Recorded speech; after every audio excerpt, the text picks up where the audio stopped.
Bonjour à tous et bienvenue dans cette nouvelle vidéo consacrée aux causes de la guerre de 100 ans.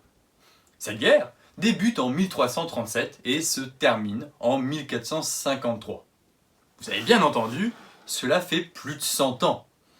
D'autant que ce sont les dates officielles et on peut largement les prolonger. L'année 1453 par exemple, c'est la bataille de Châtillon.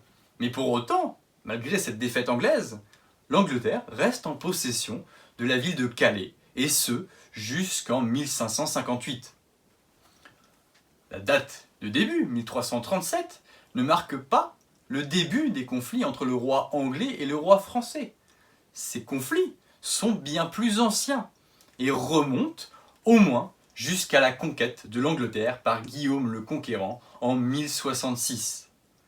Cette année-là, il devient roi d'Angleterre, tout en conservant son duché en Normandie qui se trouve dans le royaume de France.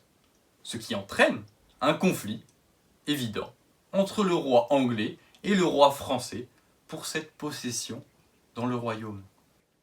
Ah, le bon vieux temps, où l'Angleterre était française. Eh oui.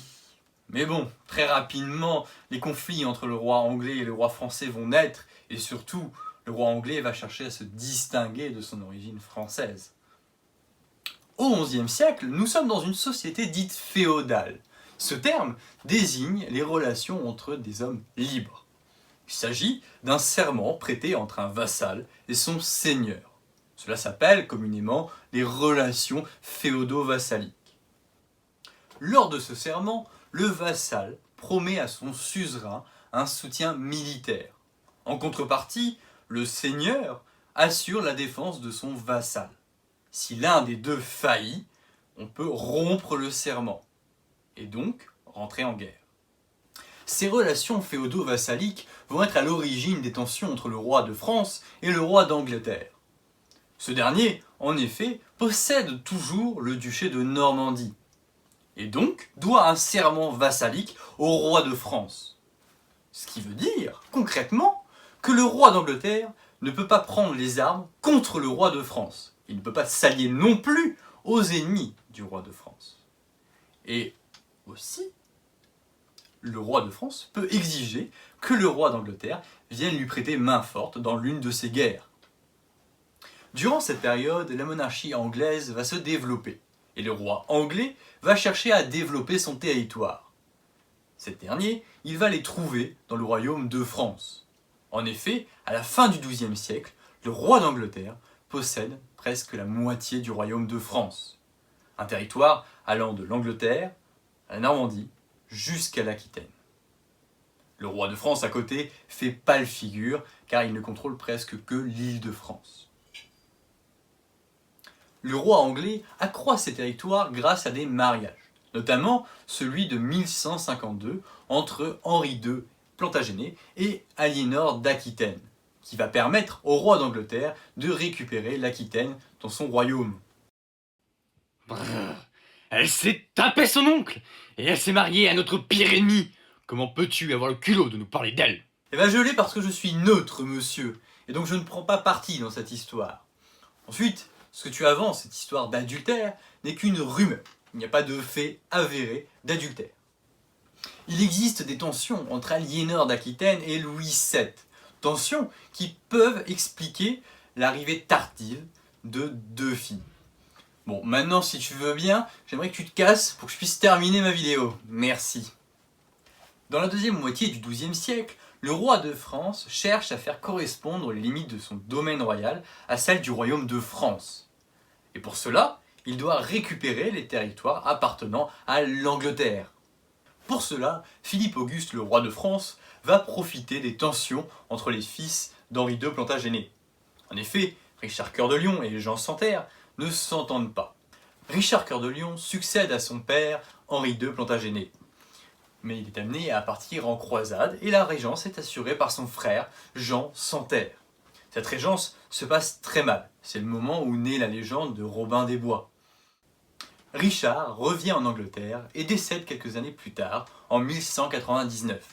Lui succède alors son frère Jean Santerre qui est très mal aimé par les Anglais. Le roi de France va profiter de la situation et exige du roi Jean qu'il se rende en France pour prêter serment pour récupérer ces territoires qui se trouvent dans le royaume de France. Le roi de France va profiter des contestations au sein du pouvoir de Jean sans Terre pour récupérer et confisquer ces territoires en France, notamment la Normandie et l'Anjou qu'il va annexer en 1203 et en 1204. Henri III succède à son père Jean sans Terre et tente de récupérer les territoires perdus par son père. Mais cela est vain et le roi de France lutte et récupère toujours plus de territoires. En 1259, un traité est signé entre le roi d'Angleterre et le roi de France à Paris. Henri III ne possède alors plus que l'Aquitaine et reconnaît détenir son fief directement du roi de France. À partir de ce moment-là, les tensions entre l'Angleterre et la France vont avoir pour origine l'Aquitaine. En effet, cette dernière a une double juridiction. Elle appartient au roi d'Angleterre, mais elle se trouve dans le royaume de France.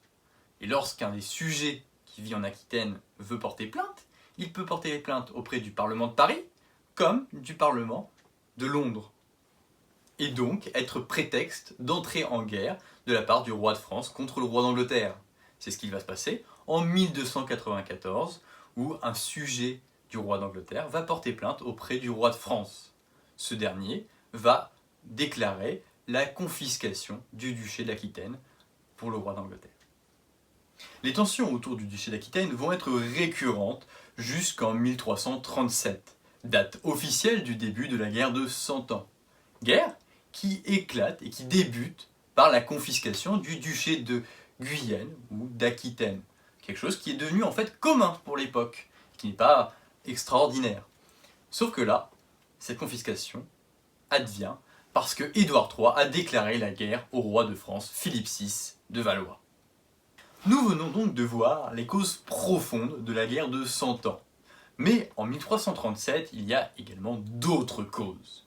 En particulier, un problème avec la couronne de France. Nous allons maintenant aborder des points déjà vus ensemble dans la vidéo sur l'affaire des Brus du roi. Rappelez-vous, en 1314, Philippe IV le Bel décède.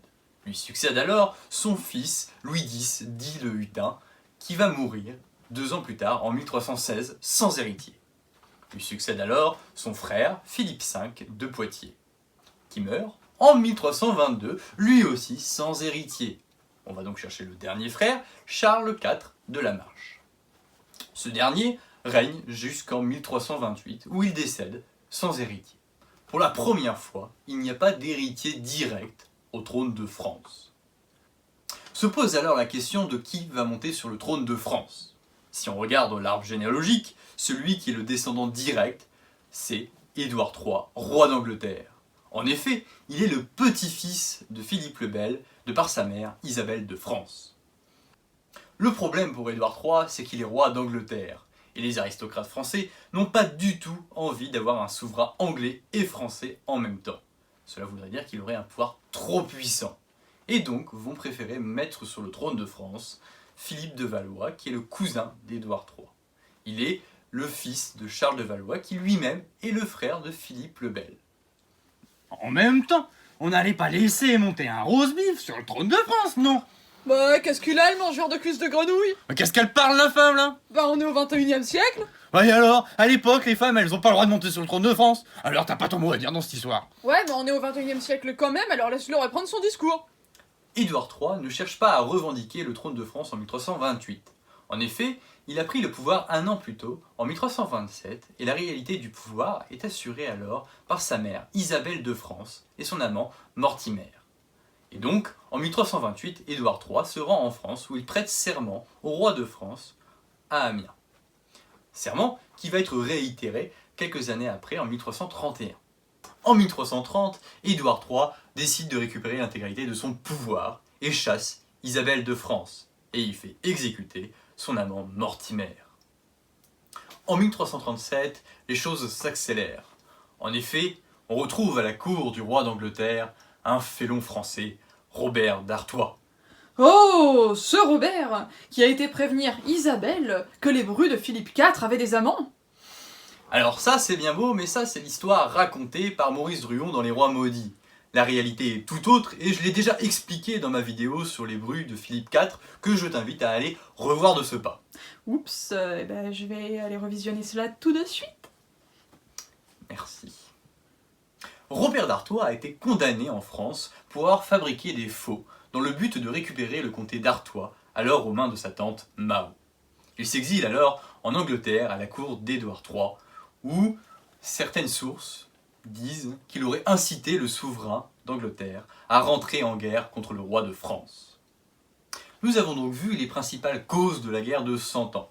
Néanmoins, il reste certains aspects qui sont importants pour comprendre la guerre de 100 ans. Deux aspects, l'aspect territorial et l'aspect économique de cette guerre. L'aspect territorial, c'est très simple, nous l'avons vu ensemble au début de cette vidéo.